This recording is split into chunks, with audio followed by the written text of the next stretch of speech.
You can watch this random video about why Mario Kart DS is so perfect. That game is not perfect, by the way. That game is fucking ass. Actually, it was not ass, but it's fucking janky as fuck. Janky.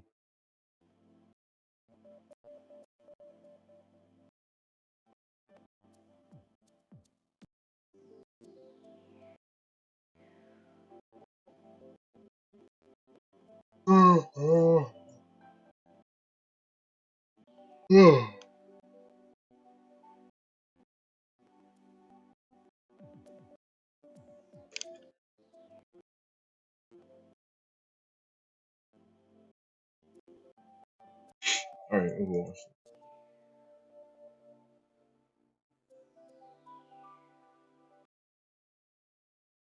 There we go. Saw the launch of the very first handheld Mario Kart game, Mario Kart Super Circuit. This game was amazing. It allowed you to experience Mario Kart anywhere at any time. But there was one big problem with this game. Despite being the third game in the series and a follow up to Mario Kart 64, it didn't feel like it at all. It wasn't a next step in the Mario Kart series like you'd expect, rather, a step back. And in 2005, only 4 years after the release of Super Circuit, Nintendo would release a game that redefined what a handheld Mario Kart could be. A game that would change the Mario Kart series forever, and one that still holds up incredibly well today.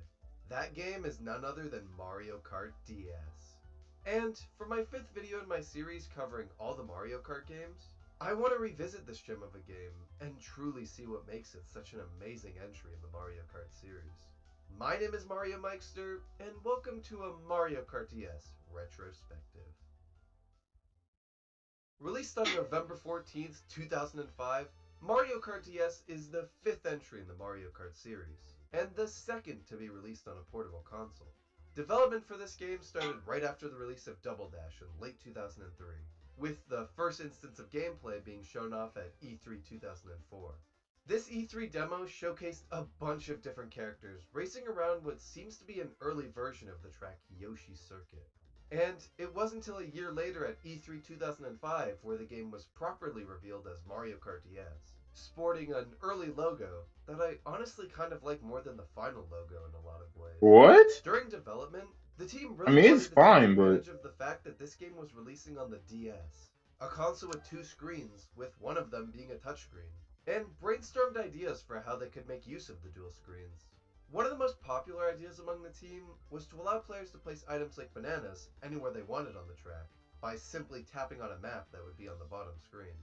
But after putting this idea into action, they realized just how much touchscreen mechanics take away from the game because of how involved Mario Kart already is, and instead opted for minimal touchscreen capabilities, which I honestly think was best for a game like Mario Kart. And as the game wrapped up its short development period of around 2 years, Mario Kart DS would receive its final, more modern looking logo.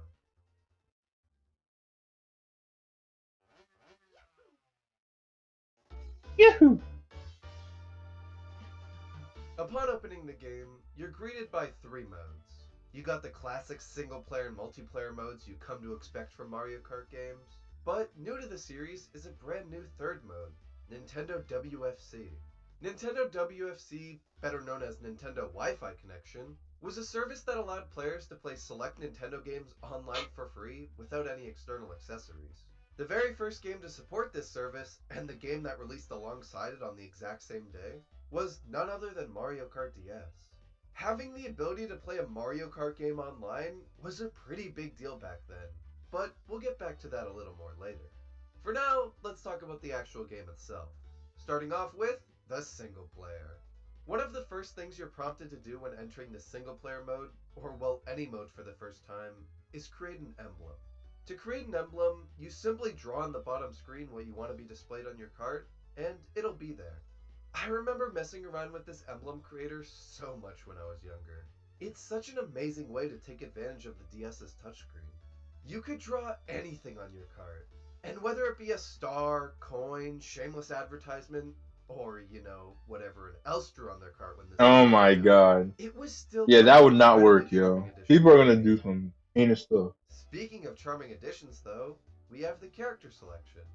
And while at first this roster may seem a little disappointing, as initially it is the exact same roster as Mario Kart 64 had, there are actually 4 unlockable characters here that you get through completing certain cups. You have 2 returning characters, Daisy and Waluigi, but you also have 2 brand Daisy new mentioned. characters to the Mario Kart series, Dry Bones and Rob the Robot, for some reason. I mean, while Drybones is an incredibly cool new addition to the series, eventually becoming a fan favorite, Rob has always been one of the weirder characters added to Mario Kart. I mean, I'm not complaining that they're here, True but their boners, true inclusion has boners. always Calling left all me the true wondering boners. why. Moving on though, returning from Mario Kart Double Dash is the ability to select what cart you'll use. But while in that game each character only got one signature cart that best represented them, DS actually has 2 signature carts for each character. And a lot of these carts are actually really cool looking. Mario has the iconic B Dasher that's seen in almost every single piece of promotional artwork for the Hell yeah, game, brother. who also has the B Dasher Shooting Star. mentioned. Luigi has the Poltergust 4000 along with the Streamliner. Dry Bones has the Banisher and the Dry Bomber. I really wish some of these carts returned in later Mario Kart B games. Dasher did. They're so cool. But hey, maybe we'll see them in the Booster Course Pass or something. Nope. Looking back We at didn't this see them, game by the way. now, it's kind of hard to appreciate the Spoiler level of alert. We didn't customization get present shit. in the different carts you can select here, due to just how much Mario Kart 7 and 8 leaned into the customization aspect.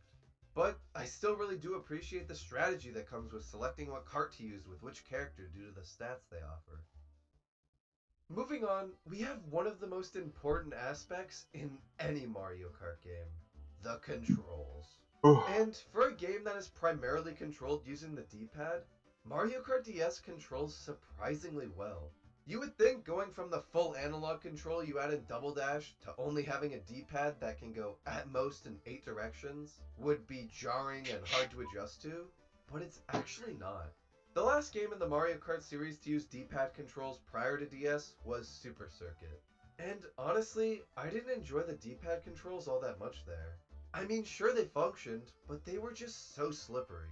Whereas DS's controls feel very responsive and sharp, which is incredibly important for a Mario Kart game where you're always making split-second decisions. And these sharp and responsive controls make drifting in this game incredibly fun. The drifting mechanics from Double Dash return here, and involve rapidly alternating between pressing left and right on the D-pad in order to build up a drift, instead of just holding a turn like you see in later Mario Kart games. This drifting style is just so much more engaging than the style you see in later Mario Karts. It makes drifting effectively something you have to plan, as some places are harder to drift in than others, and you have to account for if drifting will be worth it there to try and win the race, or if you should just play it safe. The only real issue with this drifting style is snaking. Since drifting here isn't dependent on how sharp you turn or how long you hold a turn for, rather being based on how fast you can alternate between holding left and right, you can actually continuously drift back and forth on straightaways given enough practice. Snaking was a huge problem back in the day on Mario Kart DS's online mode, and is without a doubt the reason Nintendo simplified drifting in the later Mario Karts. Controls weren't the only thing Mario Kart DS did great though. It also had an absolutely phenomenal track selection. I absolutely adore the variety here. You got tracks like Luigi's Mansion, an incredibly cool course that takes you through and around Luigi's Mansion. Delfino Square, a track based off Delfino Plaza from Super Mario Sunshine, featuring a bunch of Piantas cheering you on around the course. Airship Fortress, a track inspired by the airship levels of Super Mario Bros. 3 and World, which sees you swerving to avoid bullet bills and shooting out of a giant cannon. And of course, the most iconic track from Mario Kart DS. Goated. And honestly, one of the most iconic courses in the entire series, Waluigi Pinball. Coconut A track Mall. that takes place in a giant Waluigi-themed pinball machine, complete with amazing music. The tracks in this game I don't are know, Coconut nothing Mall short of also, bro. I don't know. incredible. It's a runner The between 16 those new two. courses here are tons of fun to race on. But Mario Kart DS's track selection doesn't just stop at new courses. Alongside its 16 brand new tracks, Mario Kart DS also features 16 returning tracks taken from every single Mario Kart game that was released at that point. These returning tracks were coined retro tracks, and have become a staple of every single Mario Kart game's track selection following DS. Though, it's debated by some if Mario Kart DS was truly the first game to do retro tracks, as Super Circuit featured remakes of all 20 Super Mario Kart tracks as unlockable cups, and many see that as the start of retro tracks in the Mario Kart series. Personally though, while Super Circuit was the first to bring back tracks, even if it was just from Super Mario Kart, these tracks were secret unlockables intended more as a bonus for people who took the time to unlock them. Whereas in DS, the retro tracks were a huge part of the game and was something Nintendo heavily promoted. It's so cool to be able to see Super Circuit and Super Mario Kart tracks that were originally only in 2D, now in 3D. And having the ability to race on Mario Kart 64's and Double Dash's tracks that were already in 3D on the go was incredible back around the time this game released. I mean, Double Dash was only 2 years old when this game came out, so being able to race on some of its tracks on a portable console that soon after its release was the coolest thing. Overall, Mario Kart DS features one of the best track selections of any Mario Kart. It not only fixed a major issue people had with Double Dash, that being the small track selection by introducing returning tracks, but it also introduced so many iconic brand new tracks.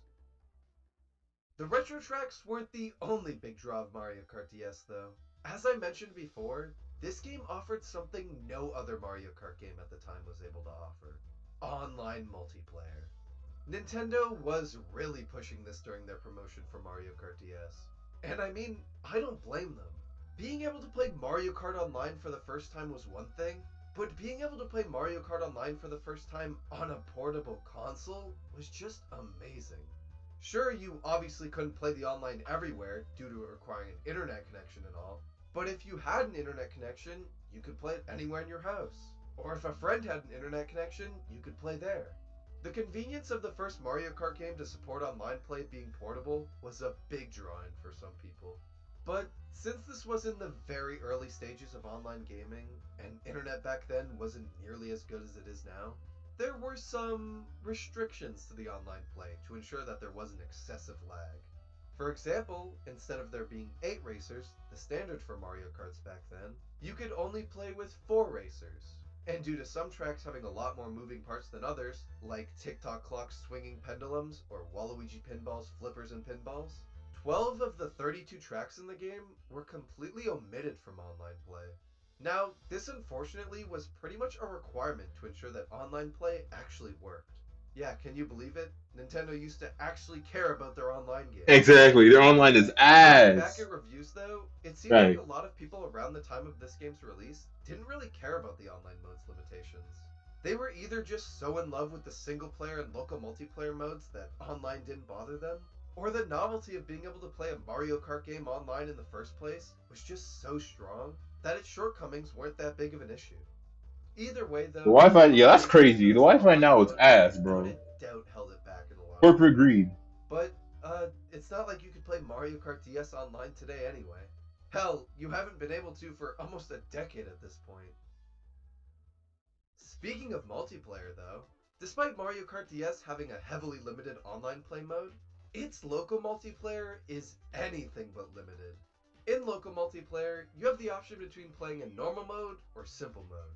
In normal mode, each player is required to have Now one this was cartridge, goaded. with up to 8 people being able to play together locally without the need of a link cable or anything.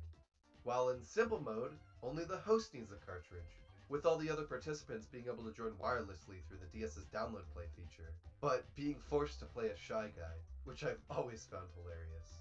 And although Mario Kart DS allows you to play the battle mode in single player, being the first Mario Kart to do so, the most fun you'll have with this mode is without a doubt in multiplayer. And Mario Kart DS's battle mode is pretty good. It's a relatively simple battle mode, but it honestly works well that way. You have 2 modes here, Balloon Battle and Shine Runners. Balloon Battle is just about what you'd expect from a balloon battle in a Mario Kart game, although it does feature this pretty unique mechanic where you actually have to blow into your DS's built-in microphone in order to blow up your balloons. I've always found this feature to be kind of gimmicky, but it's an interesting mechanic nonetheless. Shine Runners, though, is where this battle mode gets a lot more unique. This mode is very similar to Shine Thief from Mario Kart Double Dash, but instead of only one Shine Sprite being on the map, and the goal being to hold on to it till the very end of the match, 9 shine sprites are spread throughout the map, and the person with the most at the end of the time limit wins. I really like this mode. It's such a great spin on Shine Thief. The courses in this battle mode are also really good as well. You got one that takes place on a giant DS, one that takes place on a beach, and even returning courses from older Mario Karts like Pipe Plaza from Mario Kart Double Dash and Block Fort from Mario Kart 64. Overall, Pipe Plaza is multiplayer kind is of great OD. in this game, but it doesn't even come close to Mario Kart DS's absolute best mode. Mission Mode. A Oh fully yeah, single player mode featuring over 48 unique missions, complete with 7 actual boss fights. Mission Mode is something I never hear people talk about anymore. This is without a doubt one of the coolest modes in any Mario Kart. Tour tries to replicate this mode in a lot of ways with its missions, but it doesn't come anywhere close to how incredible DS's mission mode is. yeah, they're actually kind of Not only creative. do a lot of them take amazing advantage of the tracks and characters they use to create engaging and fun missions, but they also very subtly teach you things you might not know. Like, for example, this mission's goal is to avoid all the fake item boxes and collect the real ones. But a lot of people might not be able to tell the difference between fake and real item Exactly. boxes. So by playing this mode, they're able to actually learn to see the difference between them, and be able to apply that knowledge into races in order to get better at the game. And then there's this other mission that takes place on the track Desert Hills, that has you going through a bunch of rings, with some going off the track and requiring you to use a mushroom. When I played this mission, I actually learned of a shortcut that I didn't know you could do on this map, that I eventually applied into a race, and doing so was incredibly satisfying. Hmm. A lot of the missions in this game geniusly disguise themselves as challenges when they're actually tips to help the player improve without outright Exactly. saying it. And then you have the boss fights. Why have you been Almost streaming all for of them damn near are 9 hours? bosses from Mario 64. Why are you asking? Why do you need to know that? All right. Why are you 9 hours late? Hmm?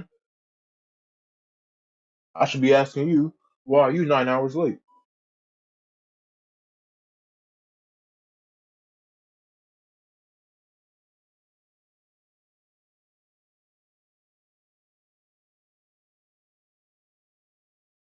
Third of all, we're watching Mario Kart DS. Shut up. What do you hmm? What do you mean? You always got you always hmm. You can yourself. Watching Mario Kart. Shut up.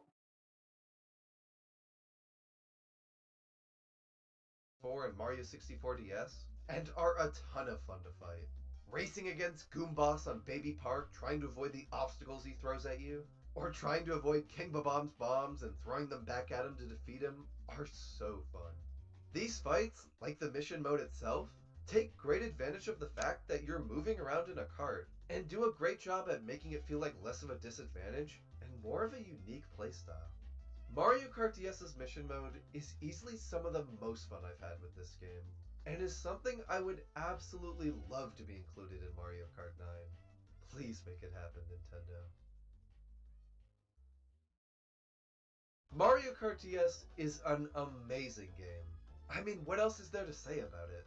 It showed us that handheld Mario Karts could genuinely live up to and be comparable to their home console counterparts.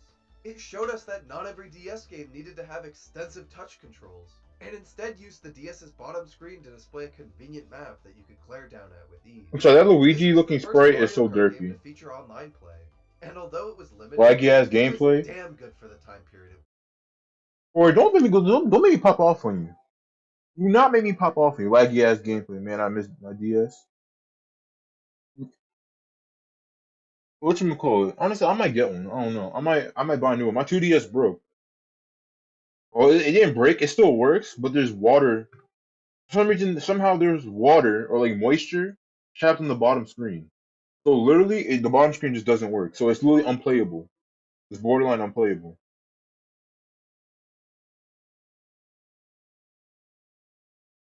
So literally, I have to and then not only that, but then also there's some data that's still on it.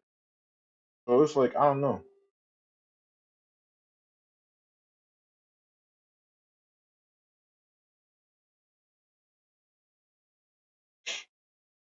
But yeah, of course it's laggy ass gameplay, dog. This game was made in 2005.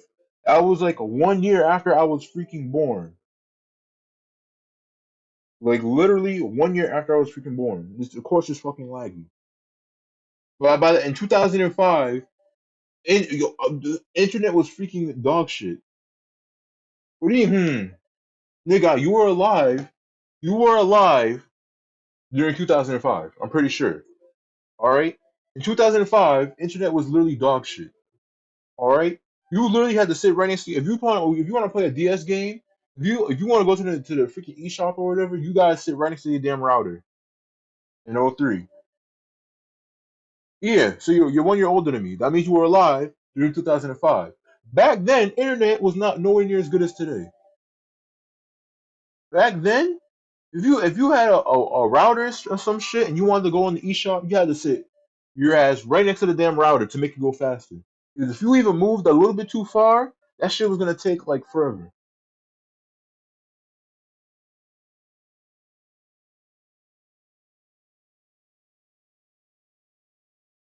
Not to mention they just shut down the damn. Then they shut down the eShop. They shut down the eShop. I think on the DS. They shut down the Wii, and then they recently, I think, what today? On April 8th? No, tomorrow. Tomorrow they're gonna shut down the Wii U shop or the service for the Wii U. They're gonna shut it down.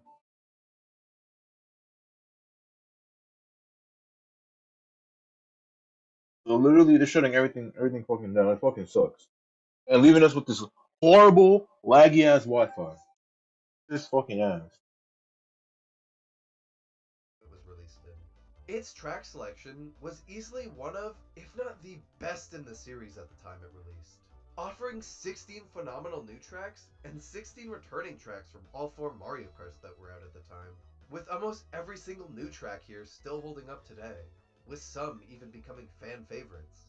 The mission mode is without a doubt the best side content any Mario Kart game has ever offered. And it genuinely surprises me that we've never seen this return outside of Tour's sad attempt to replicate it. Mario Kart DS is a game I have a lot of nostalgia for. And when working on this video, I tried my very best to not let that nostalgia blind me. I wanted to truly see this game for what it is today, and not what I saw it as back then. And to my surprise, this game holds up just as good, and in some cases even better than I thought it did. Mario Kart DS isn't just one of the best Mario Kart games of all time, it's one of the best video games ever made, and is Hey one yo, well I will always hold on, but I don't know love. about that, bro.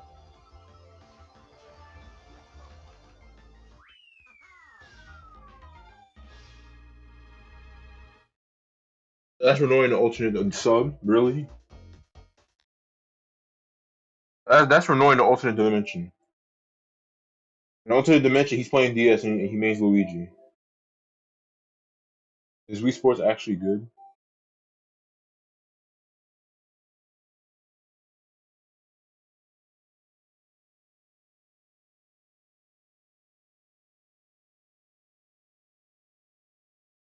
For the next vid, what this is Wii Sports good? You can watch it. I'm just taking a short break because what's it called? My finger hurts because I was freaking mashing the drift button. Wii Sports to speak. All right, we can watch it. You can watch one more. Ugh. Ugh. The Wii is without a doubt one of, if not the most iconic video game console of all time. Yeah, that's. I have a Wii Everything right from next to the me. design of the system, its unique Wii Sports. controls, Wii to Sports. the I didn't play amazing much of games it, it but had, are it recognizable was pretty by good. millions. But out of every single game on the Wii, there's one that's more recognizable than any other. A game that Nintendo was so confident in its ability to demonstrate the Wii's new motion controls that they literally packaged it in with the system. That game is none other than the incredibly iconic Wii Sports. This game does not need an introduction. If you owned a Wii, you had Wii Sports, whether you liked it or not. And I, like many others, poured hours into this game as a kid. But now with the game being over 16 years old and motion Damn, it's capture almost as old being as me. much better now than it was back then, does it really hold up? My name is Mario Mikester, and welcome to a Wii Sports retrospective. In this video, I'm going to try and answer one simple question. Is Wii Sports actually good? Released on November 19th, Yes. Duh. 2006 here in North America, Wii Sports was, as stated before, not only a launch title for the Wii, meaning it released the same day the console did, but was also a pack-in title that everyone got. Funnily enough though, Wii Sports was actually never meant to be a pack-in title in the first place. Although What? he wasn't directly involved with the game's development, Nintendo legend Shigeru Miyamoto actively fought against the idea of having the game come packaged with the console, as he What? firmly believed that Nintendo shouldn't just give away games for free, and instead suggested that Wii Sports be sold separately. Yo, Whether rare this was how Miyamoto powerful L. Miyamoto was at Nintendo, or just that he honestly agreed with his idea, President of Nintendo of Japan at the time, Satoru Iwata, made the decision to not package Wii Sports in with the Wii. And upon hearing about this, Nintendo of America president at the time, Reggie Fils-Aimé, was not happy and Let's go, furious with Reggie. Miyamoto and Let's Iwata's go, opposition Reggie. to the console's launch, before Iwata finally gave in and allowed My the game goat. to be My bundled with goat. the system, much to the dismay of Miyamoto, who is reported to have been visibly unhappy at the meeting where Iwata caved in. That's my goat. That's my fucking goat. The Reginator? Upon opening the game, you're greeted by one of the most iconic video game opening themes ever, and have the option between 5 sports: tennis, baseball, bowling, golf, and boxing, as well as a training and a fitness mode. But before getting into the actual sports themselves, I think it's important to talk about the heart and soul of this game, the Miis. The Miis are characters that almost everybody is familiar with nowadays, but back at the launch of the Wii, not only was Wii Sports the very first game to utilize the Miis, but it was the only game to utilize them for a few weeks after the console launched. At release, the Miis were actually met with a lot of praise, with Goated. reviewers calling Goated them law. That's my amusing and goat, saying bro. that they added to the Reginator will appeal. always be my goat. And looking back at the use of Miis in this game now, I would Bro was totally fucking agree with awesome, it. yo. I remember my first time playing Wii Sports, and just how cool I thought it was that I could make a Mii of myself, or, this, and be able to play as them throughout all the sports. And even spawn other Miis I had saved on my Wii in the background of some of the sports, cheering me on while I bowl or catching balls for me in baseball. Wii Sports' use of the Miis is relatively simple, but that's perfectly fine. It fits in with their simple designs. Damn! Heading Yo, into the actual sports they're themselves, though, the squaring up. first one we have here is tennis. In tennis, you have the option between playing a single game, a best of 3, or a best of 5. Along with that, you also get to choose if you'll play against a CPU Mii or an actual person if you're playing with friends. In multiplayer, this assigns the second, third, or fourth player to one of these spots. But in single player, it just assigns you again. Meaning that if you really wanted to, you could control all 4 players on the field and do this.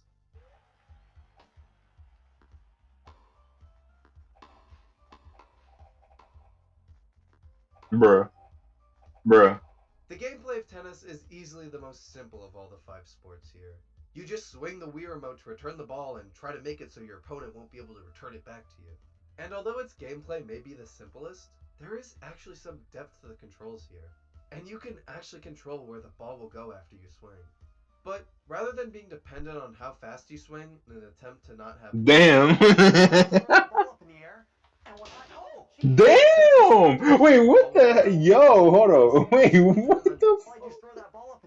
in an attempt to Yo, not what have the this fuck was happen. that? Just throw that ball up in the air, and when I Yo. The ball, rather than being dependent. Nah, that's yo. What the fuck? Yeah, Resort was better. Bro, did you see what that dude just did? Yo, he slammed that shit down so fucking hard. Yo, that's something Corey would do. Nigga didn't have the wrist thing on. That's something you would do. Fucking- On how fast you Yo, swing what in an the attempt fuck? to not have this happen. all I just throw that ball up in the air, and when I Damn! What direction the ball will go after you swing is actually dependent on your timing. And how Damn, high or bro, low look the at ball that. will bounce is based off the angle at which you swing your Wii remote. Yo, he swung I that shit really hard as. appreciate this subtle level of depth because it's not something that's overtly obvious at first, and is not something a casual player or any player that's playing for the first time will notice. It's something you pick up on over time and eventually master, and that feeling of finally understanding it is so satisfying. And I mean, actually understanding the depth of the controls here is genuinely useful. As with each match you win against a CPU, your skill rating will go up and you'll progressively be facing harder and harder opponents, with the stadium you're playing in getting more and more spectators as you climb the ranks. Not only is this skill system a great way to keep players coming back, with the goal of reaching the pro rank and improving at the sport, it also does an amazing job at visually showing your progress. You're getting better at the sport, so more and more Mii spectators actually want to watch your matches.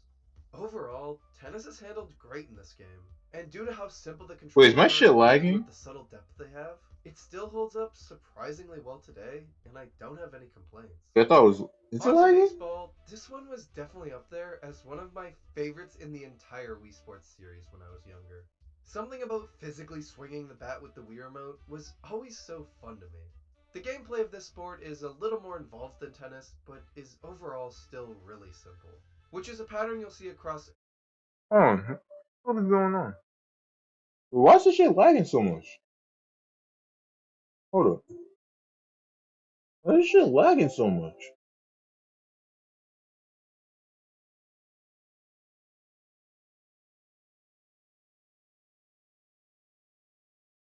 Give me a second. What the hell?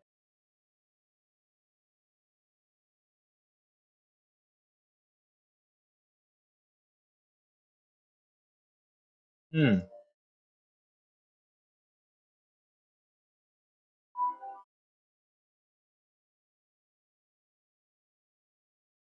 That's weird.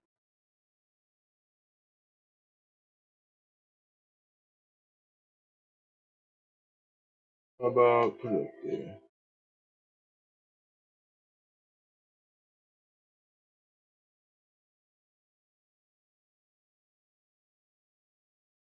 Let me see. You're still gonna lag? So on my end, it looks like it's lagging.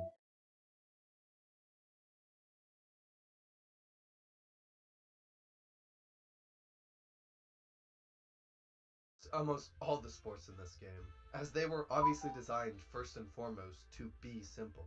Probably the most charming aspect of this sport is that you don't only play as your selected Mii here. Rather, you have a full team of Miis that are either taken from your Mii Maker if you have any, or just stock Miis Nintendo created. Seeing my Peter Griffin Mii catch a ball for me or step up to bat is always funny. The skill ranking system is back here, but I honestly have never really felt inclined to grind this sport. Sure, I love playing it every once in a while, but playing more than a few rounds at a time always has me feeling really bored. And I think it's largely due to the pitching. When you're pitching, you're literally just shaking the Wii Remote and that's it. There are specific throws you can do by holding certain buttons while you throw to try and trick the person batting, like throwing a splitter or curveball, but this is barely anything. I would say they could have improved this by letting you point with the Wii Remote where you wanted to throw the ball, but this wouldn't work at all in multiplayer and would probably be incredibly clunky. Overall, baseball is a pretty mixed bag for me. I used to love it when I was younger, but going back to it now, while it still holds up really well in terms of the batting and the charm from your different Miis being on your team, the pitching just sucks. Next up though, we have easily the most iconic sport in the entire Wii Sports series, bowling. And wow! Even after over 16 years and multiple renditions of this sport and every single Wii Sports game to follow that try to improve it, the bowling here still holds up remarkably well. The controls are so Yeah, I don't simple know. with you just having to throw the ball, yet the way you can position yourself at an Let me see. angle If I when you leave like throw the this, is it gonna ball lag? just make it so fun to try and find that sweet spot where you're constantly getting strikes. And once you do find that sweet spot, it's so addicting to keep trying to get the highest score you can so one day you can maybe achieve that perfect game. There is so much charm present here, from the people in the alley audibly cheering good spare or great strikes when you get all the pins down, or the Miis behind you jumping and spinning around when you accidentally throw the ball backwards. I really expected not to enjoy this sport as much as I did when I was younger, especially with how good the controls are in the Switch Sports version of bowling. But I was so happy to absolutely love returning back to this version of the sport. And out of all the sports here, this one is easily the most fun to grind for pro in due to how addicting it can get. And once you do eventually achieve the pro ranking, you get this cool shiny ball that shows off your skill to your friends or family. Just this sport alone does an incredible job at showing off what the Wii Remote can do, and I will always love it for that. Moving on from bowling though, we have golf. This is one that I barely played back in the day. I always found it boring because I was incredibly impatient and never really understood the win mechanic, but playing it now, it's actually pretty decent. I love trying to aim my shots with the speed and Or direction the of type the of wind person to in play mind, golf. And it's especially satisfying when the ball Bowling carried this game, not gonna lie. the wind would take it. I never played the bowling. Was the bowling that This good? is where the sport starts to falter a bit. I never played the You bowling. think you swung your club at a moderate speed, but then your input gets misregistered and you end up way too far away from where you wanted to be. This problem is especially evident in the putting, where you have to be extremely careful and precise as to not completely mess up what you're planning. Seriously, there are times when you'll just be trying to lightly tap the ball into the hole, but you accidentally shake No, it too dumbass. I quickly, played bowling and and this tennis happens. for tennis. Yeah, right. Yeah, right. A lot of the problems I have with golf here, though, were solved in Resort, with the Wii Motion Plus making swinging a lot less annoying, but it's still a big issue here. The courses here, on the other hand, are great. I absolutely love how all 9 of them are 3D recreations of the courses from Golf on the NES. It's such a cool little touch. In the end, though, it's hard to say I love golf in this game, as while there are some aspects of it that I like, the inconsistency in the controls can be really annoying at times. Last up for the sports, we have boxing, and this one is easily the most complex of the 5. Boxing takes advantage of the nunchuck and has you swinging both it and the Wii remote in order to throw punches at your opponents. I've always loved how involved boxing is when compared to all the other sports. There In is no boxing, other yeah, sport boxing. in Boxing, I know any was of my kind of Wii goated. sports games, apart from maybe sword fighting, that gets me as involved and enthusiastic as boxing does. The only real complaint I have here is sometimes the Wii remote's motion detection can get a bit off, but it surprisingly rarely happens considering how intense this sport is. I really like how much depth there is to the controls here as well. You can perform different types of punches by holding and swinging the Wii remote and nunchuck at different angles, and you can even block attacks if you hold them together. The most vital part of the controls here, though, and the thing that will get you beating almost any opponent you go up against, is dodging. If you dodge at the perfect time, everything will slow down and you'll have an opportunity to counter and strike your opponent back really hard. Pulling this off is so satisfying. The absolute best part of this sport, though, has to be the skill rating system. You see, as I mentioned before when talking about tennis, as you win more and more matches, you start facing increasingly more difficult opponents with more me showing up in the audience. And in boxing, this is taken to its absolute limit.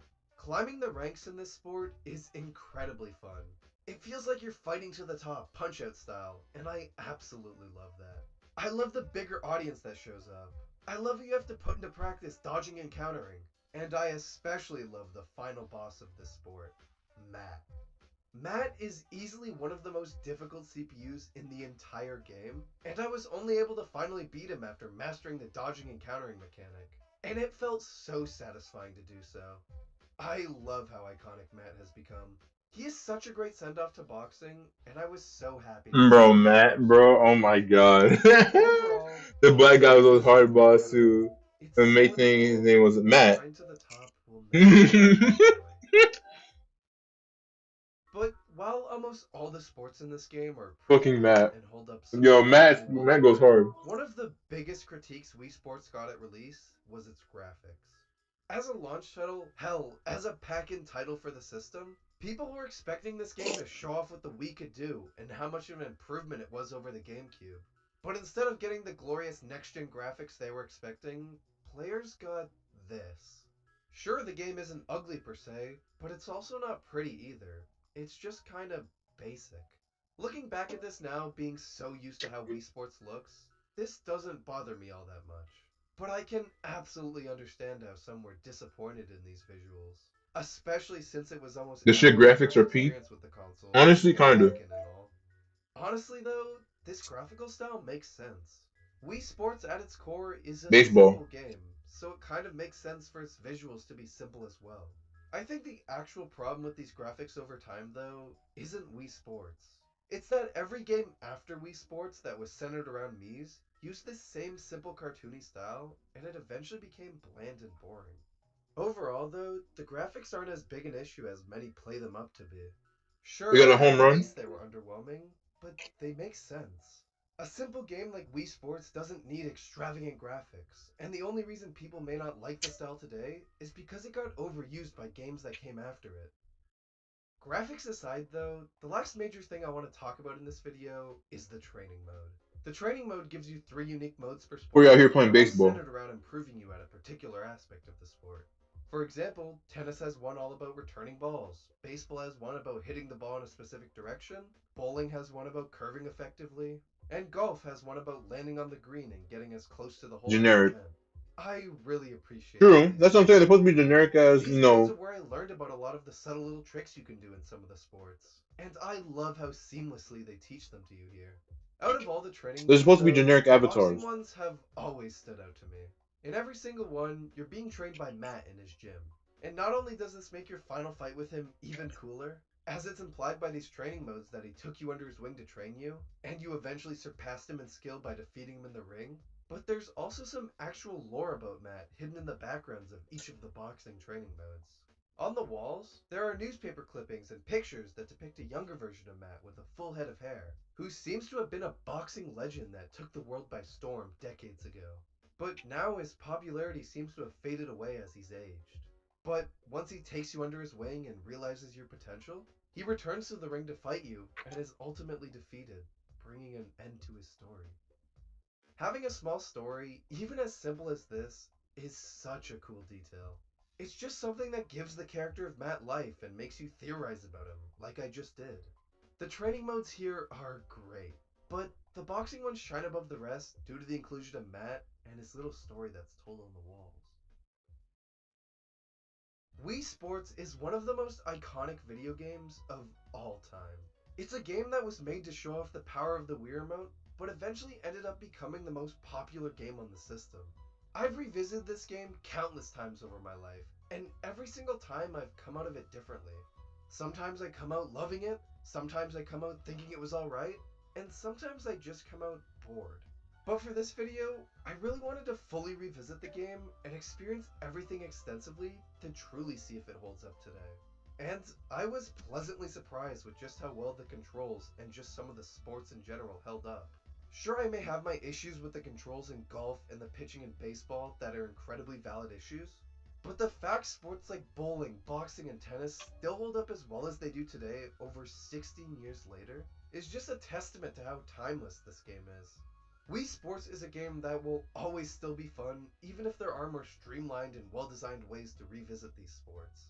The charm here is one of the biggest things that's kept me coming back to this game over the years. And whether it be the silly Miis you can put in the game, the charming animations they have, or the subtle lore a character like Matt has, Wii Sports will never become obsolete because of this. So to finally answer the question posed at the very beginning of this video, is Wii Sports actually good? It absolutely is! That's what I said, bro. You earned a silver medal. That's also, I'm like, bro, you're capping. What kind of dumbass question is this? You got Tomodachi Life. I don't know what the fuck that is.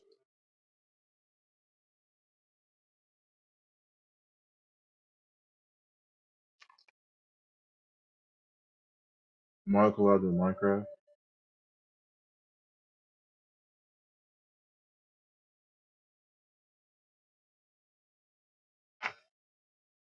Let me do one more. Let me do one more.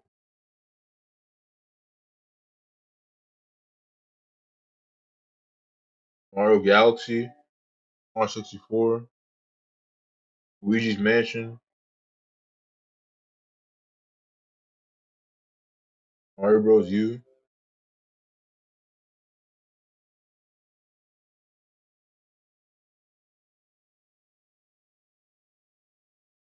What the fuck is Tomodachi Life?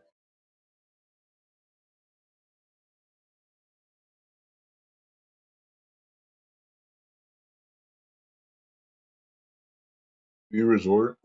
Yeah, we do Wii.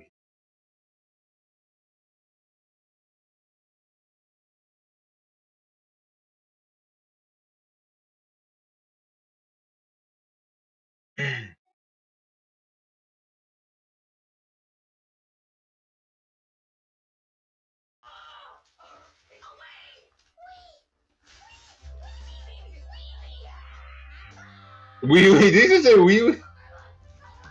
Corey be From like 2006 to 2008, the average Nintendo average Wii had Corey a real fan. grip on gamers Corey when he gets a new internationally. president full of Were textbooks. these young boys right here. And for these gamers, the Nintendo Wii was their dream console. Not only did its motion controls feel like something out of the future, but it That's how also Corey offered actually something wakes no up. gaming console had Who? before. Was it It WoW? welcoming and accessible to non-gamers. In the past, if you had handed a PlayStation or GameCube controller to your parents, they'd spin around a couple times confused and then hand it back. There you go again.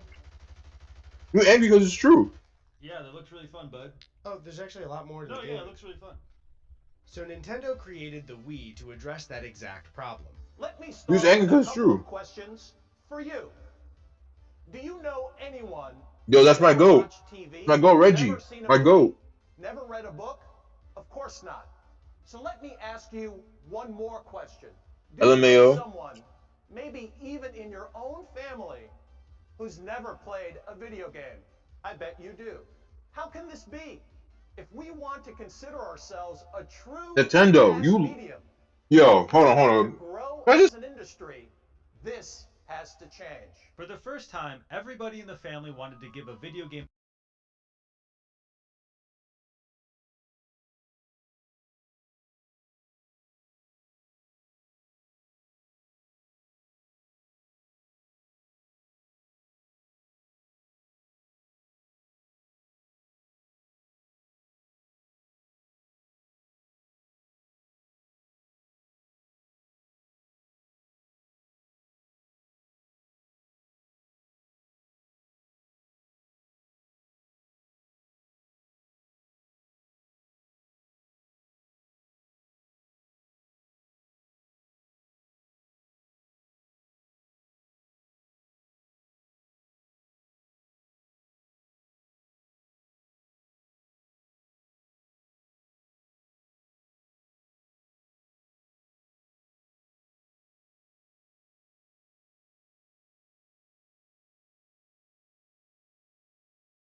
a try. But it wasn't just any video.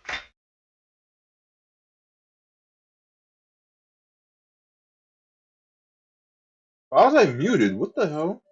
Anyways, Yeranoy.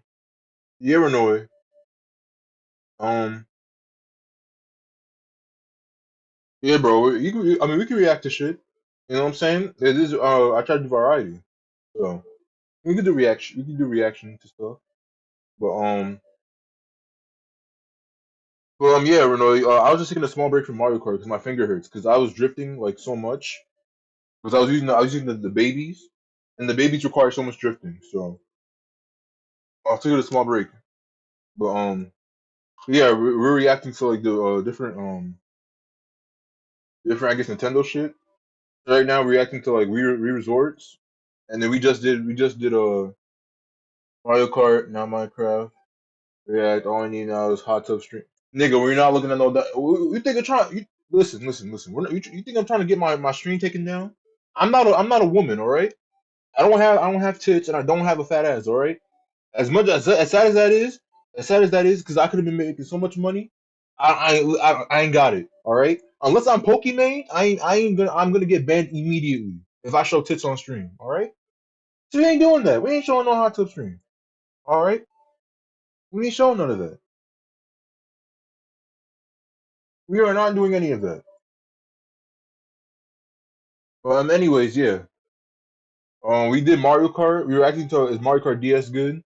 Then we did is Wii Sports good? And now we're doing now we're looking at this Wii Sports Resort video. So yeah, that's basically what you missed so far. No Twitch female bias for you.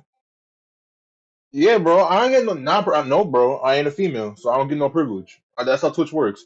If you're a freaking woman with a fat ass and big tits, they only ban you for like one day. At most, they ban you for like maybe a week or so, right? And they unban you. Me? I'm not a woman. So if I get banned, y'all can pretty much say goodbye to me. Unless y'all subscribe to my YouTube, and then I could tell y'all like, oh yeah, follow this channel. This is my new Twitch channel or whatever. But nah, my channel's getting cooked, so I can't risk doing that. No hot tub stream. You could be like that Russian dude, nigga. Do you think I could look like a? Do you think I could do a little women voice? You think I could do a little women voice? I can't do that shit. My voice is too deep. These are talking about bot behavior. This is the bot behavior I talked about.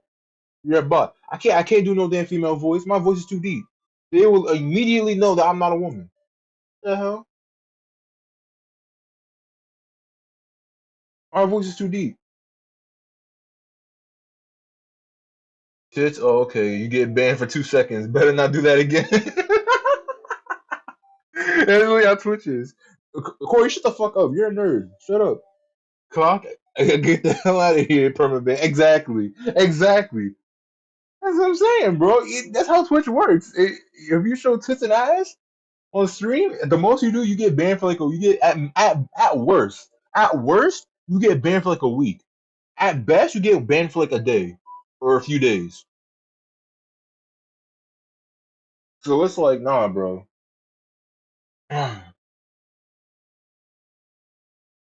It's fucking stupid.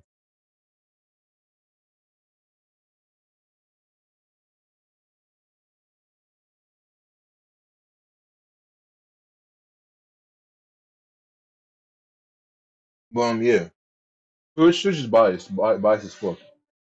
The women get so much privilege. So it's a no then. Corey, I'm about to slap the shit out of you. Hell no. I'm not getting my channel cooked because of you. If you want to make your own Twitch channel and do that shit, feel free. It took me how long? When did I? How long have I been streaming for? At least in general, like what? 4 months? It took me 4 months to get like what? To get like 10, 11 followers, 12 followers, 13 followers. Like I ain't doing that 4 months over again.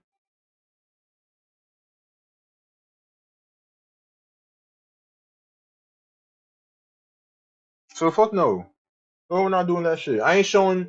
I am not going on freaking what the fuck is her name? What the fuck is her name? Morgue Pie, whatever the fuck her name is. We're not going on her damn stream. We're not looking at her shit. We're not doing none of that shit. So shut up. So shut up.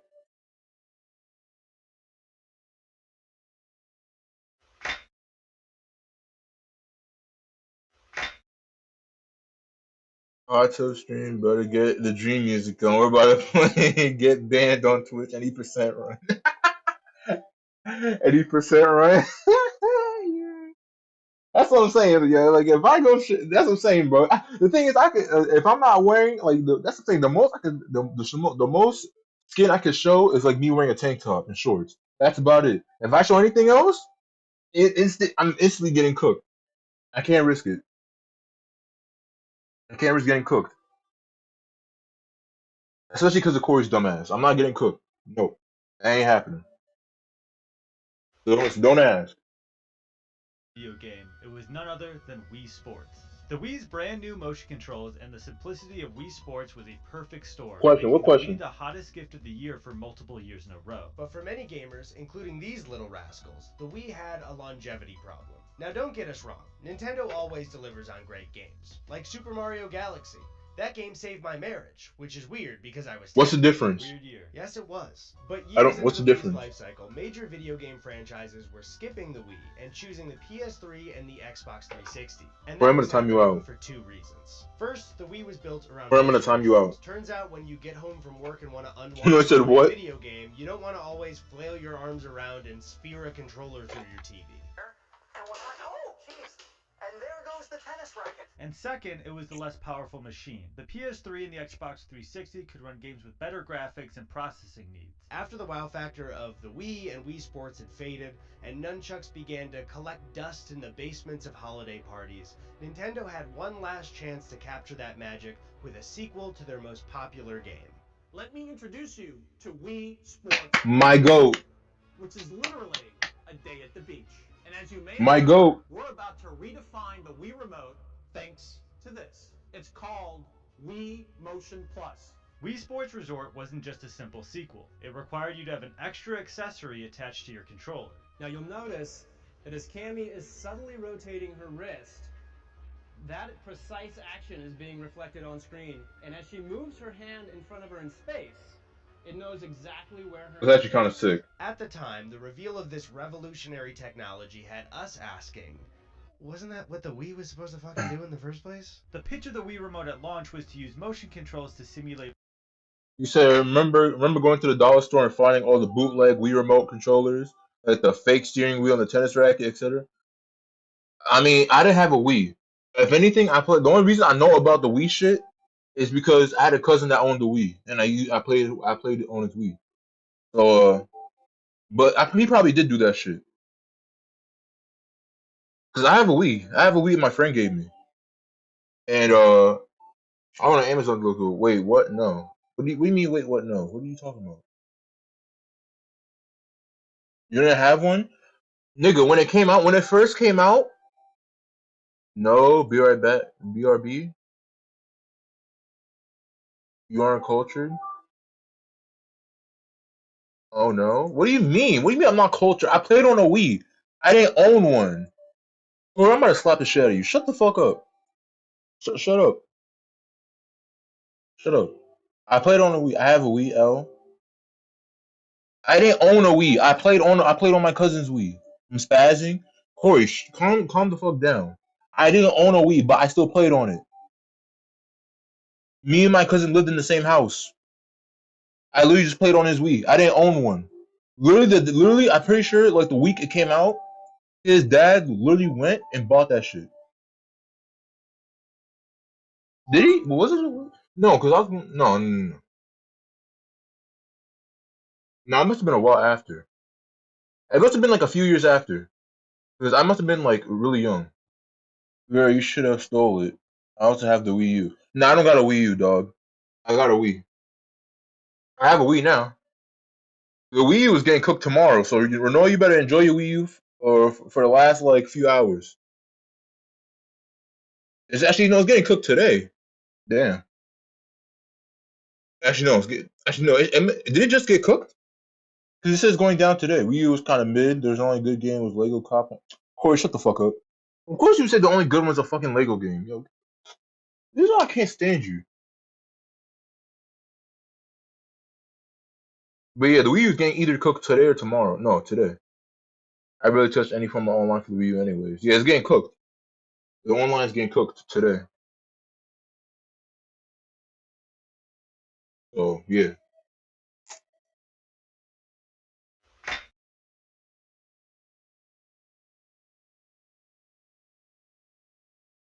real-life sports, fighting, aiming, and more. I'm very limited. Mario Kart on the Wii was peak.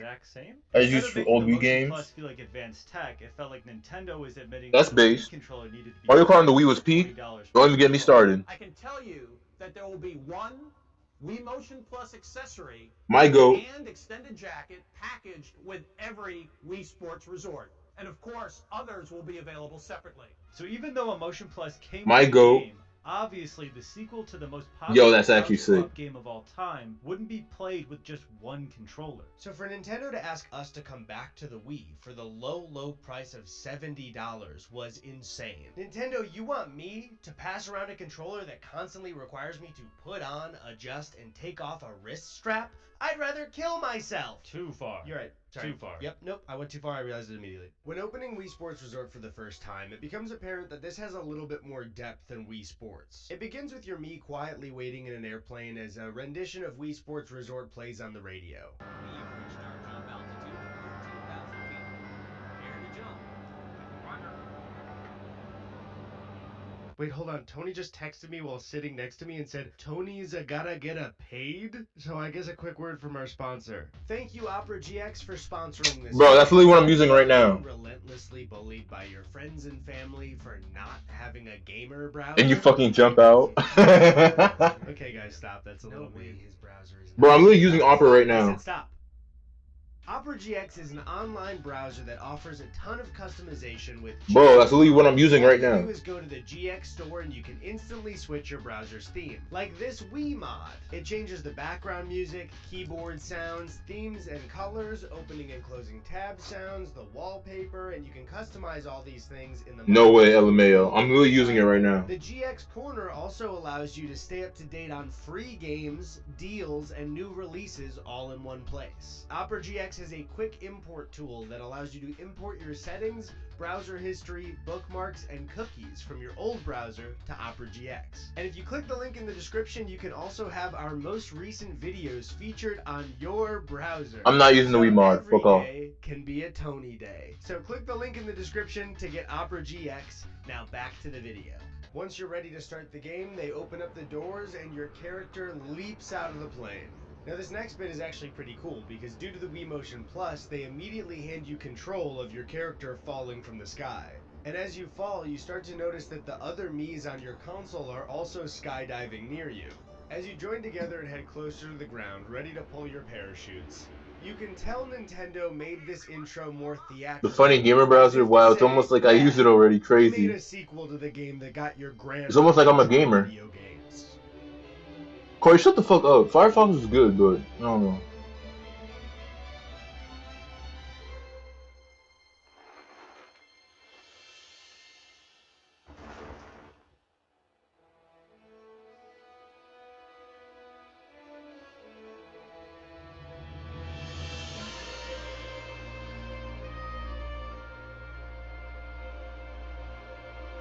This is such an incredible opening to the game. Just kidding. It gives the feeling to any kid playing that they're entering a new place full of adventure and fun. School, homework, chores, eating, all that Chrome other is Pete. stupid shit kids have Corey, to shut do up. doesn't exist here. No, you still have to eat. Tony. Sure, but I'm having the time of my life with golf, bowling, table tennis, golf, Tony, I'm really worried about you. Golf. Eat more, okay? You can't say wakeboarding, frisbee, archery, Golf. basketball, power cruising, canoeing, cycling, air sports, and sword play. Okay, well, don't just ignore me. You know, you Sorry. can hear me talking to you, and you know that I'm saying something, and you're just listing Sorry. shit off like I'm not here. You know, you have ears, and it's pissing me off, dude. Yeah, that's what Corey does. Sorry. The best way to see how much the Motion Plus Well, is that's what changed Corey the does. controller is by looking at the legacy. There's this one game with a dog, from the the 10 original dog. Wii Sports. For example, bowling allows you to be much. Of course you more know what that accurate game with the way is, you the throw 10 the dog. ball. The rotation and spin definitely feel more accurate, but it's generally the same sport. And in golf, you now need to keep your wrist perfectly straight through the swing, or your shot will arc away from where you intended. Originally, the rotation of your wrist didn't matter at all, but now it has a bit more depth in keeping your shot straight and doing a realistic golf swinging motion. But that's really the only change. Beyond these tweaks, these games are largely unchanged. You know, bowling is still bowling, golf is still golf. They even have half of the courses just kind of copy-pasted from the first Wii Sports. Table tennis is even just a smaller version of tennis with a little bit more spin on the ball. But those Damn, games he got were all cooked. made originally without the Motion Plus in mind. Wii Sports offers a variety of new games to play on top of those old ones. And while a ton of these sports are fun, we want to focus on one first. One that we think holds the entirety of Wii Sports together like glue. That sport is Island Flyover.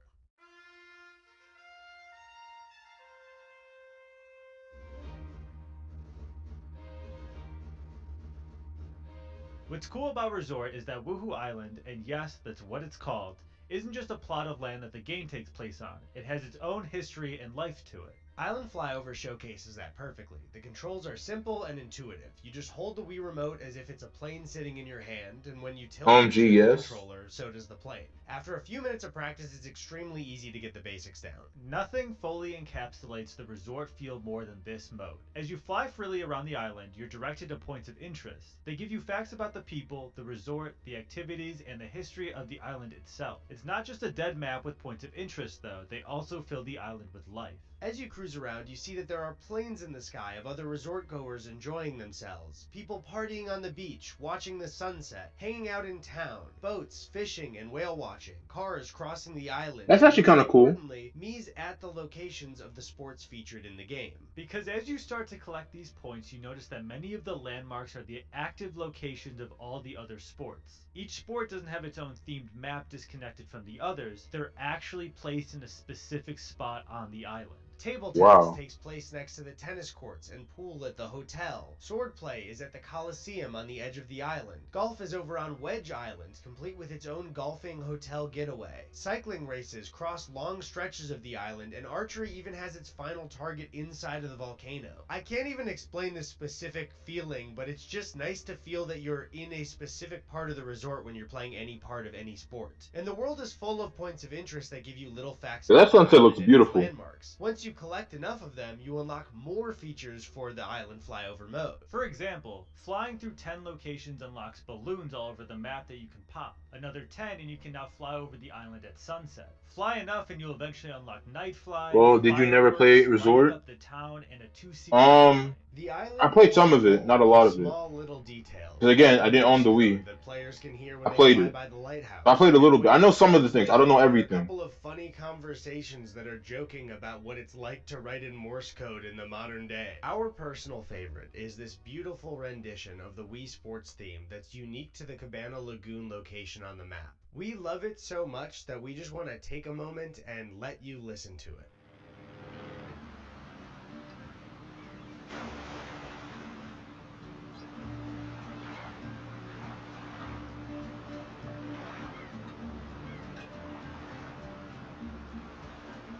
Now, are we explaining crazy advanced gameplay? No. No. We're talking about balloons popping. Yeah, but we like it. It's calming. Let us enjoy flying the plane. How many iframes are there when you dodge?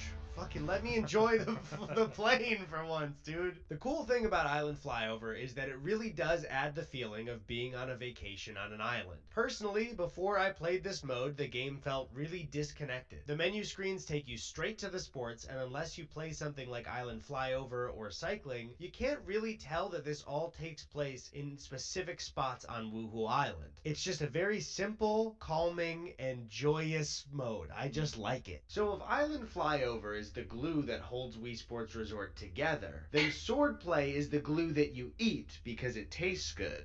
Bro, I did the glue that you Tony, I'm eat. trying to say that Swordplay is a lot of fun. Swordplay is made up of 3 separate games. The first is Speed Slice, which is a training mode to teach you how to swing. You compete with another Mii to see who can slice objects the fastest. The first one to score 10 points wins.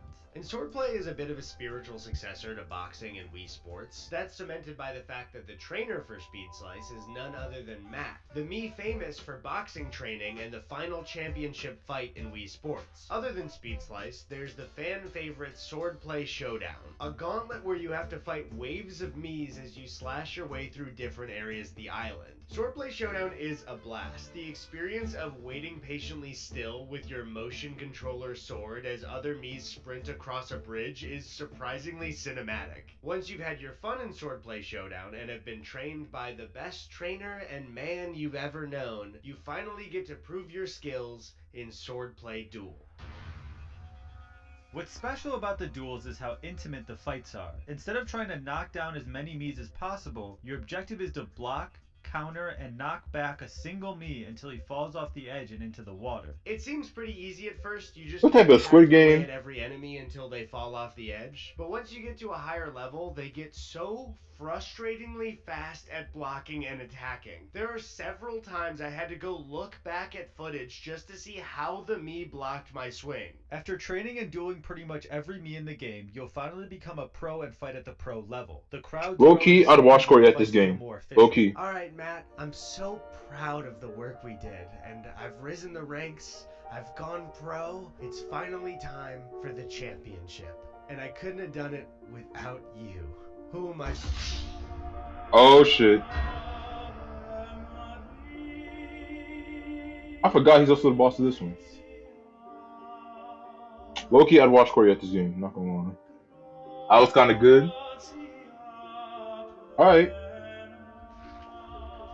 Matt, did you see how I sliced the egg? Great job, kid. Great job.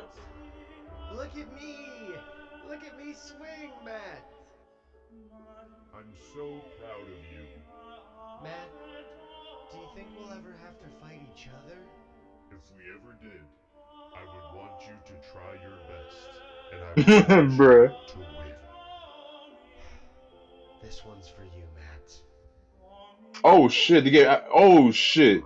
They get rid of the layer? Oh wow. I Wow. did it! I can't believe it! I did it! My Honestly, best was ping pong. I don't think I could Of have course done the best this is some without the corny hard work and ping training pong. of my coach. That is Hey. something you would be good at. Did you not hear? What's going on? Matt hit the water wrong. He died. Yeah, the police are coming. They want to talk to you. I think they have some questions about what happened. Basketball. Basketball is fun. A pickup game of basketball is perfect for a motion controller. Swiping for the ball, shooting, and dunking just feel like Archery the natural and dog movements you frisbee make as well as during a real bones. game of basketball. And weirdly enough, I can specifically picture Daring how this today, would be aren't an we? absolute blast on a Saturday morning as a kid. Nintendo was just so good with the Wii Sports games at making you think that a sport has no depth, making it easier for beginners to pick up. But then when you play on your own, they start to slowly show you that the game has deeper mechanics when you're matched up against harder Miis. Swordplay and basketball both showcase this by forcing you to learn better timing, similar to From Software games like Dark Souls or Elden Ring. Now, what's more difficult at the end of the day? Trying to beat both phases of Hey, it's the Valencia, poison or chick. trying to dunk on Tommy in Wii Sports Resort when you're 11 years old?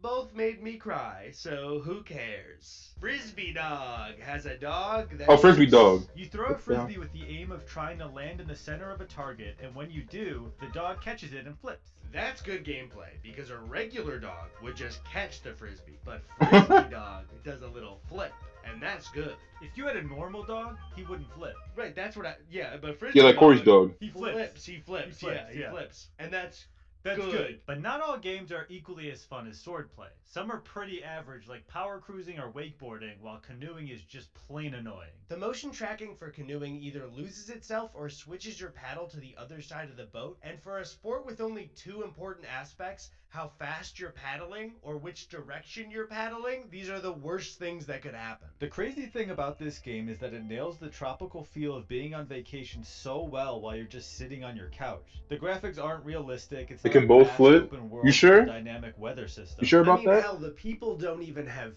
fingers. The best way to put it is that Wii Sports Resort just gets the vibe right, dude. The gameplay is fun in the sun, and on top of that, it's with Miis of people you know, or maybe the freaks you create in the Mii Maker. Either way, they're That's familiar Squidward. faces that are spread across a comforting and welcoming island. Even when you open the game, it updates you on what other players have done recently. I can see that Eddie just beat his record in cycling while I was gone. It's rare that a game celebrates the fact that you might be sharing your Wii with friends and family. So yeah, Wii Sports Resort was not as popular or culturally impactful as Wii Sports, but that doesn't make it the lesser game. In fact, we actually think it's a much better game than Wii Sports. It just didn't have the cultural impact that its predecessor did because the original Wii Sports came free in the same box as the Wii. Exactly, so it was the first game. Night shows or local news simply because it would be impossible to replicate the craze of the Nintendo Wii at launch. And what's cool about Resort is that it didn't try to. The game almost seems tailor-made to kids that stuck with the Wii. The release was on June 25th, 2009, releasing during the first month of summer vacation for kids in school. And what new game did they get during summer break? An invitation to an island resort full of life and activities. The main draws of the game are things like fun, relaxation, friends, and family. And I'm a bit sad that we missed out on this game. We would have loved it when we were kids. But I think what's even sadder is that this was the last major entry in the era of everyone caring I about was food. 6? There Damn, was that was when something Corey was a real sitting nerd. around the TV with That's when friends Corey was and like, family. Mother, may I please have some vegetables with my food? Watching their Miis show up even when you're playing alone. And deleting your dad's Mii when your parents get divorced. Tony, your parents got divorced when we were like 18. I'm just spitballing ideas like you were. You talked to Dad yesterday. That's back when I hated my Even though vegetables. We're very happy with a lot of modern gaming. Nothing really exists like this anymore. There's no hub or characters on a console that feels welcoming to everyone in your home. This is what the Nintendo Switch homepage looks LMAO. like. Isolated to cater to one Mhm, person LMAO and indeed. handheld. So even though the Motion Plus wasn't some crazy new My goat. technology, Wii Sports Resort is the epitome of what the Wii was trying to accomplish. Do you know someone, maybe even in your own family, who's never played a video game. Yes. Actually, I no. bet you do. The Wii not I only actually got know. I the bet. general Yeah. public I excited know. about games, it encouraged and Not true. inspired families Yeah, to sure. huddle I around believe the you. TV, laugh, compete, Or and the spend type of kid to time be like, After games like Wii Sports excuse and me, Wii kindergarten U, I don't teacher, think we there's have not anyone in our received family our who letter hasn't tried tracing a video homework. game anymore, I demand that you directly assign it. because of the Wii. So even though something like this doesn't exist anymore, the Wii and the legacy of Wii Sports has had a lasting impact inspiring people to enjoy games together. And that's what we found was the best part of Wii Sports. And Alright. We can do one more, because what? We can do one more. Well, we got Nintendogs. I already know Corey want Nintendogs.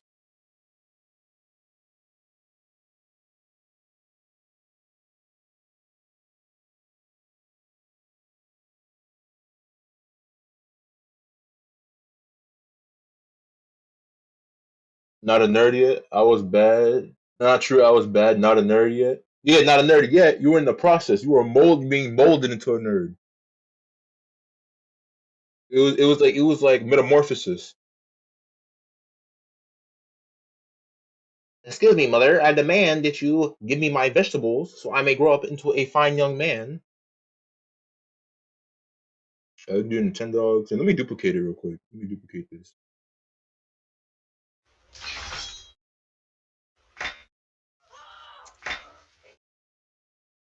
Yeah. Let me go back on this one. What was the other one we were watching?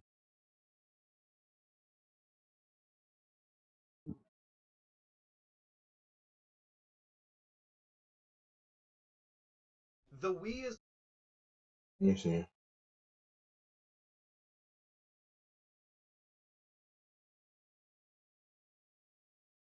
Damn, an entire Mario Kart series retrospect? Damn. He's going to do the entire series. Okay, we're going to say that for another stream. That's just crazy. Mario Kart is without a doubt one of the What the most hell? iconic video games.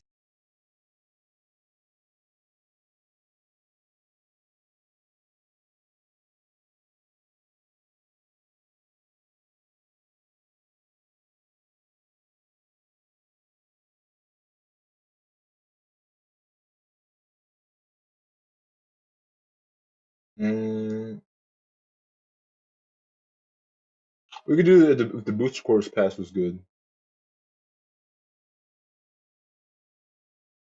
We got Double Dash, Luigi's Mansion. Hmm.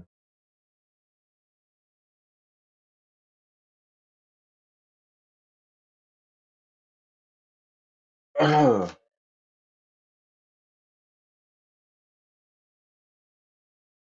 Um.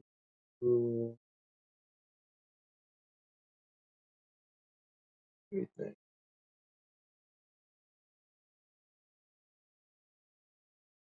We could do. We could do the booster course pass. It's Mario Kart related.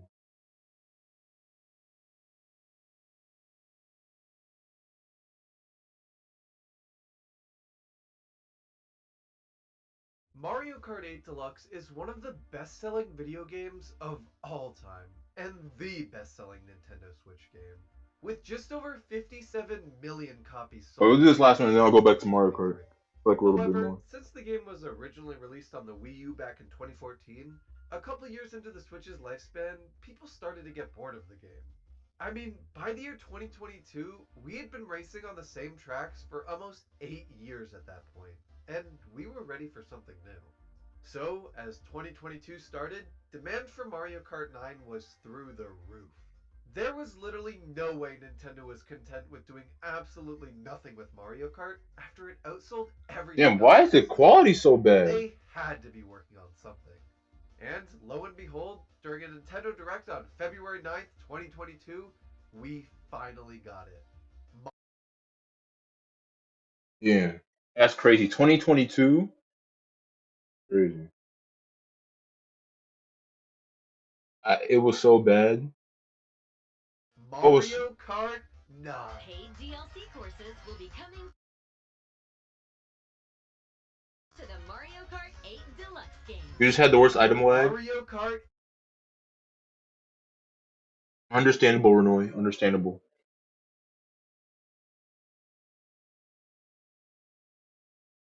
My second item confirmed before my main. What? 8 Deluxe DLC. And they both were coins. Yo, this game is some bullshit. When I say this caught literally everyone off guard, I Okay, why is it lagging? What the fuck? mean everyone. Oh, maybe because I have this one open. Let me close this.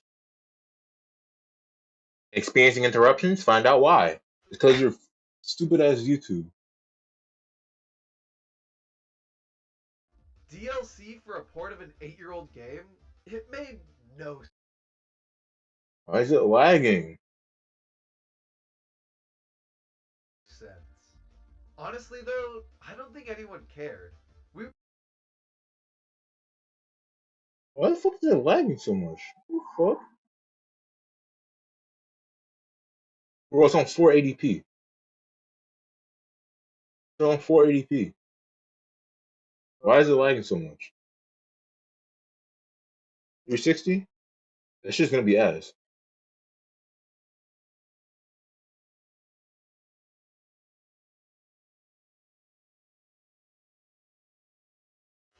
Here, stop bitching. I close the tabs. Stop bitching.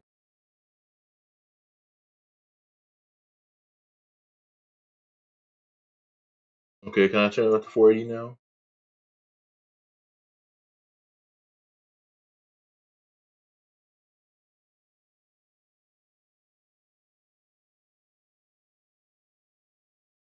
Waiting to freeze on all that peach cake? Boy, what the fuck is wrong with you? What the actual hell is wrong with you? What the fuck is going on?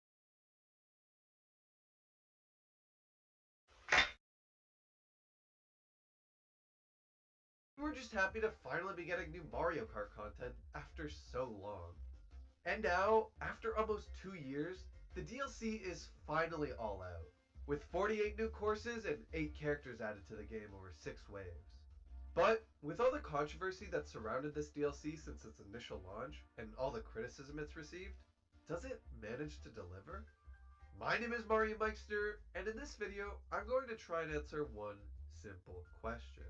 Is the Booster Course Pass actually good? Initially having its first wave released on March 18th, 2022, the Booster Course Pass aimed to draw players back into Mario Kart 8 Deluxe by remastering courses from all over the Mario Kart series, even Tour, and adding them into the game over multiple waves. Starting off with the first wave, the tracks we got include Paris Promenade, Toad Circuit, Choco Mountain, Coconut Mall, Tokyo Blur, Shroom Ridge, Sky Garden, and Ninja Hideaway. Looking back on these picks now, they are incredibly basic. I mean, apart from Ninja Hideaway and Coconut Mall, the rest of the tracks here aren't all that interesting. Toad Circuit is literally the most basic that a Mario Yeah, I Kart fucking hate game Toad can Circuit, get. dog. Tokyo Blur and Shroom Ridge kind of blend in together too much. And Nah. don't even get me started on what they did to Sky Garden. I am all for What's wrong with Sky Garden? getting amazing overhauls and changes when brought back as What's wrong with Sky versions of Garden? modern Mario Karts. Just look at how incredible Ribbon Road and Cheeseland's overhauls were. But the difference with those tracks overhauls as opposed to Sky Gardens is that while introducing so many new concepts and ideas to these GBA tracks, Ribbon Road and Cheeseland stuck to their original layouts, and despite all the new things they added to them, still felt like how those tracks felt back on the GBA. With Sky Garden, however, just one look at the map layout of this track in 8 Deluxe shows not only how much they changed the original layout, but simplified it. Sky Garden was a fair bit different on the GBA. Take advantage of Mario True. Kart 8's mechanics.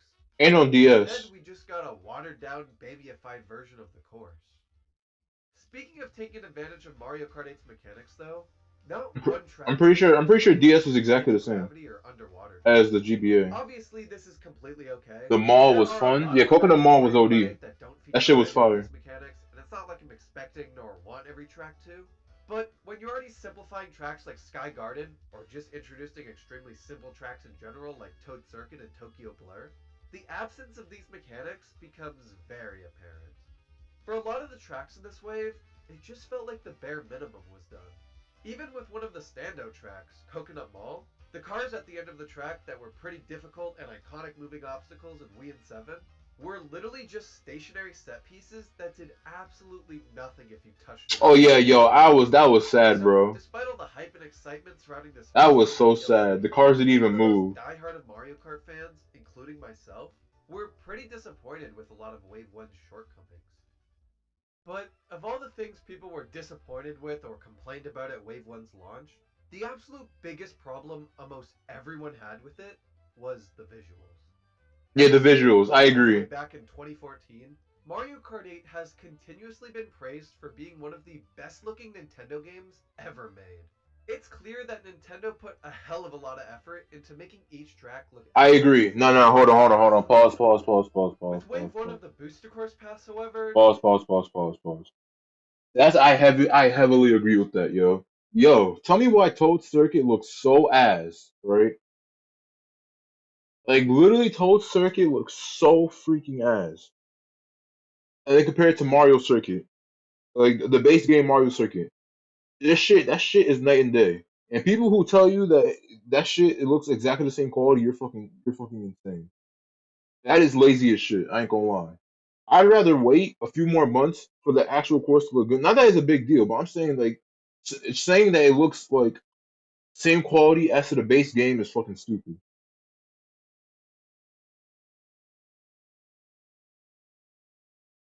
Like literally, Toad Circuit. I think people said the same thing with Mario Circuit, DLC Mario Circuit. That shit looks so. It looks goofy compared to the actual like base game. The base game looks beautiful. The base game actually looks beautiful. I agree with him. I agree with him on that. It's not a huge deal, but well, it's true. I said, look at the graph. It looks like shit. It looks like baby. It looks like baby I shit. mean, it was pretty obvious from the first trailer we got of this in the February Nintendo Direct that the Booster Course's graphics, at least this wave's, wouldn't be anywhere close to that of the main games. So many flat colors and unpolished textures. That's what I'm saying. It looks unpolished. That Nintendo was just porting tracks that were originally made for Tour and only slightly touching them up graphically. This was incredibly disappointing, as alongside all the other issues I mentioned, it just made the Booster Course Pass feel like some cheap cash grab to take advantage of Mario Kart 8 Deluxe's popularity, rather than a genuine attempt to breathe new life into the game and keep it going a while longer. So, overall, while Wave 1 was incredibly exciting as we were finally receiving new Mario Kart 8 content after literal years, its many shortcomings and overall lackluster track selection left a pretty sour taste in a lot of people's mouths, and had many feeling very skeptical about the next 5 waves. But, regardless of how people felt about Wave 1, only just a few months later in August, we would see the announcement and release of Wave 2. The tracks we got in this wave were New York Minute, Mario Circuit New York, City, home Kalahari court. Desert, Waluigi Pinball, Sydney Sprint, Snowland, Mushroom Gorge, and Sky High Sun. Now Mushroom Gorge Just from the announcement and trailer Waluigi alone, Pinball. it was clear that Nintendo was really stepping up their game with Wave 2. The track selection was way more interesting, the graphics were noticeably improved, and despite the DLC being advertised as only featuring returning tracks, this announcement trailer showed us a brand new track not seen in any prior Mario Kart, not even Tour, Sky High Sunday. This track's announcement was confusing, but one that was exciting nonetheless. And after only just a few days of waiting, Wave 2 was officially released on August 4th, 2022. Damn, really? This wave was met with a lot more positivity than the first. It really felt like Nintendo was listening to the complaints people had and were genuinely striving to improve the pass. For example, after the outrage people had towards Coconut Mall removing the moving cars at the end, this wave actually updated the track to now Exactly, rather than updated once it. stationary, actual obstacles that spin around and cause you to crash if they hit you. Or after people were super upset with Sky Garden's simplistic redesign, this wave's GBA track, Snowland, stuck to the course's original layout while also adding many new details and shortcuts that overall made it an incredible remake. One track that took many people by surprise. Oh, no. Pause. Desert. Now, Yo, Renoy, I don't know if Renoy's in the middle of a race. Yo, Calamari was the biggest fucking, like, yo, that was the biggest jump scare of all time, yo. It was a good jump scare, though.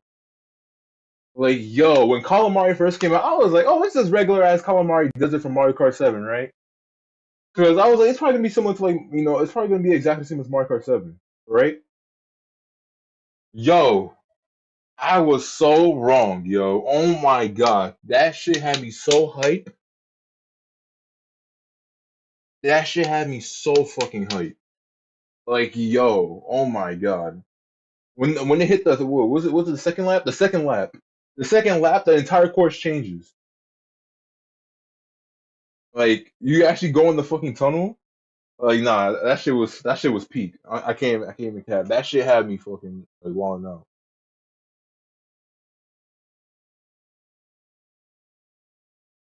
I've always been a pretty Yeah, big second fan of lap. this track. And when it was announced for the Booster Course Pass, Yo, I this shit was super crazy. excited, but wasn't expecting any drastic changes to this course. Exactly. Wave 1 didn't really add anything to its returning tracks.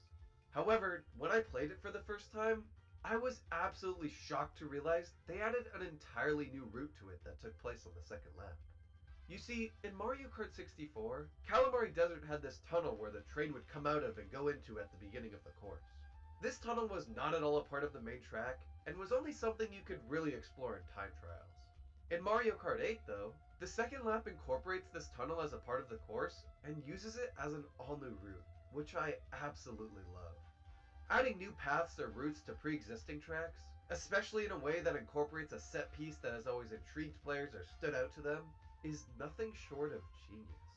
It not only makes the track even more interesting for people who've never played it before, but it also breathes new life into courses longtime fans have raced on hundreds of times. Apart from Calamari Desert, though, the real star of this wave was Waluigi Pinball goaded. a fan favorite that people have been wanting in Mario Kart 8 for years. Yo, literally one of the fan favorite. And while this track may not be my favorite from Mario Kart DS, I can very It's the much most memorable, yo. here. But as much as this wave was a big And then another banger? it still wasn't without its issues. While the graphics here were definitely better than Wave 1's, they still weren't even close to being on par with the base games, and that was a big issue for a lot of people, as it was still very clear these courses were being directly ported from Tour. On top of that, while this wave had incredible tracks like Waluigi Pinball and Mushroom Gorge, it also had SNES Mario Circuit 3, which featured absolutely no changes or differences from its last retro appearance in Mario Kart Wii. At the very least, they could have added a glider somewhere. Nah, I don't have any issues. This track is actually low-key fun. So This track is one of the funnest tracks in the game. But If you're winning. And it leads to this being one of the most boring tracks in the entire game. No, okay, hold on. Track in this game, Sky High Sunday. That Mario Circuit, that game, I can understand people who don't play the game competitively or even play it like as tryhard, like don't try hard on like in the game. I can understand why they say it's trash. But yo, when you're playing online, low key, this track is actually fun as shit. If you're actually winning, if you're winning on this track, this track is fun. Because when you bag and you get like a shit ton of mushrooms and shit, that track is actually fun as hell. But I can understand people who don't really play the game like that. It's kind of ass. Was pretty cool to see, as we'd never seen it anywhere before. But in the end, this course does the exact same thing Excitebike Arena does. Oh yeah, Excitebike Arena's ass. Course filled with Yeah. ramps. On to Wave 3, this wave completed the first row of cups and marked the halfway point for the DLC. Introducing London Loop, Boo Lake, Rock Mountain, Maple Treeway, Berlin Byways, Peach Gardens, Merry Mountain. Yo, Peach Gardens, Peak. Alongside the new tracks in this update, Wave 3 also introduced a custom items mode, where you could turn on and off specific items. A feature that was really good. Mario Kart for decades. Similar to Wave 2, the courses in this wave still weren't up to par with the visuals of the base game, but also weren't as bad as the first wave, with just one exception: Rock Mountain. Gameplay-wise, this track plays great and is always fun to race on. Visually, though, it's pretty bad. I mean, when you go off the glider ramp here and start flying through the air, you're gonna want some pretty visuals to look at. But instead, you just get a bunch of flat colors that are not at all appealing to look at. This is really unfortunate because while Nintendo does show genuine improvement graphically in a lot of tracks, courses like this still slip through the cracks and make them harder to appreciate when you have stuff that looks 10 times better releasing in the same wave. But while Rock Rock Mountain falls short only because of its visuals, another track in this wave, London Loop, falls short because of its gameplay. The two Oh other yeah, Wii tracks are courses that I, and a lot of others, aren't the biggest fans of. I don't The mind them. gimmick of changing every lap is cool, but a lot of the time the layouts of these tracks feel pretty directionless. And instead of trying to That's make a fun true. Mario Kart level, these courses often feel like they're trying to check things off on a checklist. Oh, we're in New York. We need to have the Empire State Building, Central Park, Times Square, etc. And in this attempt to fill a checklist, the actual layout and design of the course feels like an afterthought and leads to that directionless feeling. I'm specifically calling out London Loop on this because I feel like it's the biggest offender of the tour tracks being directionless. This map is almost impossible to follow your first way through. The turns seem to come out of absolutely nowhere. True. Overall, the course just feels empty. And I mean, since the whole gimmick of the tour tracks in the first place is that they're based on real-world locations with famous landmarks, why not incorporate those landmarks into the track more? If we're in London and you really want the Big Ben to be a part of it, why is it just in the background? Why isn't it actually incorporated into the track? There could have been this incredibly cool section where you go up Big Ben and have this mini clock section that could even use pre-existing assets from TikTok Clock or something. There is just so much potential in a lot That's of true. city tour tracks, Not a bad idea. especially London Loop. On a more positive note though, this wave reintroduced half pipes from Mario Kart Wii that are a lot of fun on the two tracks that use them in this wave, Maple Treeway and Make that 3. Also, similar to Calamari Desert, Peach Gardens was given a new route on the first lap that actually takes you through the entirety of the course backwards, which I love. The thing that had everyone most excited about this wave, though, was 3DS Rainbow Road. Oh yeah. This Rainbow Road is hailed by many as the best in the series, and I can absolutely see why. The course is handled super well here, visually and gameplay-wise. Moving to Wave 4, this is where the Booster Course Pass really stepped up in quality. This wave not only brought 8 new tracks, Amsterdam Drift, Riverside Park, DK Summit, Yoshi's Island, Yo, DK Summit Kong Peak, Rush, DS Mario Circuit, Waluigi Stadium, and Singapore Speedway. hands down the It also best. brought us a brand new character, Birdo, and the promise of 5 more new characters down the line. This was an incredible surprise. And just another example. You think wait, whoa, this Wave 4? You think Wave 4 is the best? That weren't originally advertised. I don't know if this was some sort of marketing strategy by Nintendo to keep hype around the DLC alive, or they just decided to add more stuff over time, but it is absolutely genius. Graphically, this wave was on another level with some of its courses. I'm not gonna Tracks like lie. Riverside Park and DK Summit's kinda peak, I ain't gonna are lie. genuinely on par with the base game in a lot of ways. And the completely brand new track in this wave, Yoshi's Island, felt like something we'd see in Mario Kart 9 with how original and well made it is. Wave 4 was a big turning point for a lot of the hate the DLC was getting. It literally improved upon almost everything people were complaining about, while also giving new incentive to buy the Booster Course Pass because of the new characters. With the release of Wave 5 though, Booster Course Pass hype was at the highest it had been since the initial announcement of the DLC, all the way back in February of Yo, PD getting the game This is wave hype brought fuck. us Athens Dash, Daisy Cruiser, Moonview Highway, Daisy Speed mentioned? Sprint, LA Laps, Sunset Wilds, Koopa Cape, and Vancouver Velocity.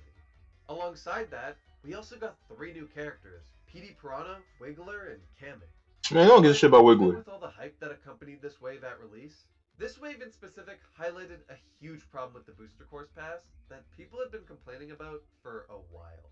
The unfair course distribution. With the exclusion of Wave 5, up to this point, every single wave had featured 1 Wii track. With this wave, however, we were given 2 Wii tracks in the same update. This bothered a ton of people. What? 2 Wii Because tracks? while yes, Mario Kart Wii is incredibly popular and features some of the most iconic tracks in the series, its overrepresentation in the DLC left games like Super Mario Kart and Mario Kart 64 to be super underrepresented. I mean, bro, nobody played those games, to be honest. I ain't gonna lie, nobody played those games. And not only was Wii being overrepresented in the past, All the tracks chosen for it were fan favorites, while games like Mario Kart DS got tracks like Mario Circuit and Shroom Ridge, as opposed to its fan favorites like Airship Fortress and Luigi's Mansion. Apart from the overrepresentation drama, though, I mean, I kind of like Shroom Ridge. I ain't gonna lie. the brand new course of this update, Shroom Ridge is kind of good. Sprint, is still one of my favorite Mario tracks ever. The only other real big issue with Wave 5 was that the Sun and Sunset Wilds just doesn't set for some reason. Despite that being the main gimmick of the track in Super Circuit, and it also setting in Tour. Yeah, I don't know what Nintendo was thinking there. And if Wave 5 wasn't enough to convince you of Wii's overrepresentation, then just look at Wave 6. No, Wave 6 This was wave key, brought bro. with it Rome Avanti, DK Mountain, Daisy Circuit, Piranha Plant Cove, Madrid Drive, Rosalina's Ice World, SNES Bowser's Castle 3, and Wii Rainbow Road. And while we thought we were only getting 2 characters in this wave, They get Nintendo 3. instead surprised us again and gave us 4 new characters. 4, yeah. Those being Yo, Diddy Pauline Kong, Peak. Funky Kong, Pauline, and Peachette.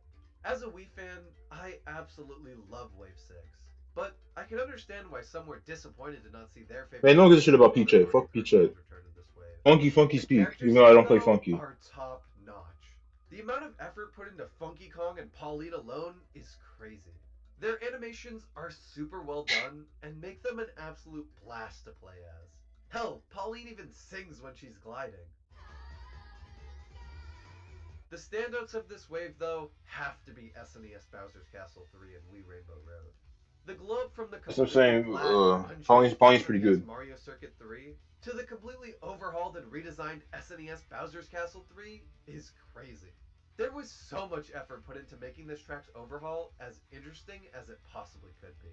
I love how instead of changing the layout of the track, and just in general simplifying it like they did with Sky Garden, this track stays true to its original layout and adds so much more depth to it. And in my eyes, really shows how far the Booster Course Pass has come. Wii Rainbow Road, though, might just be my absolute favorite track of the entire DLC, and maybe Mario Kart 8 in general. Everything from the gameplay, the music, the visuals, just make this track an absolute joy to race on. I mean, the fact that they brought back the firefall effect that would happen when you fell off the track in Wii just shows how much love was put into this course.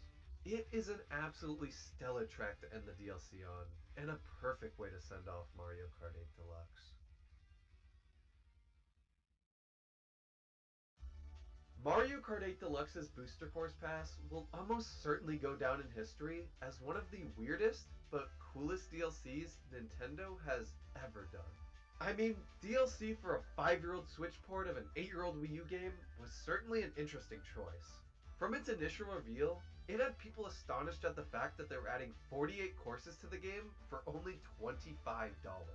At the same time though, it also had people very worried, as it was obvious from the announcement trailer that the graphics would be a sizable step down from the main game. As the waves went on though, not only did the graphics get better, but so did the additions. We went from thinking we were strictly only getting courses in the pass, and that they would all be returning tracks, to getting a brand new mode in the form of custom items mode, 3 completely brand new never seen before tracks, and 8 new characters. Yes, the Booster Course Pass had a rough launch. Yes, it's not perfect and still has many issues. But at the end of the day, with all the new things added to it over time, the increase in effort graphically, and the extremely low price tag of $25, I say that's pretty cheap. This DLC. So to answer the question posed at the very beginning of this video, is the Booster Course Pass actually good? Yeah. Yes, it's pretty amazing.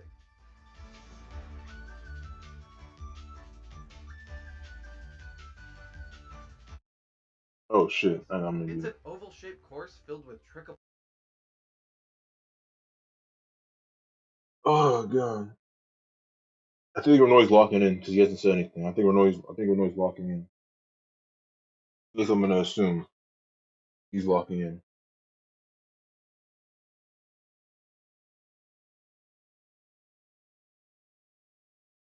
Huh?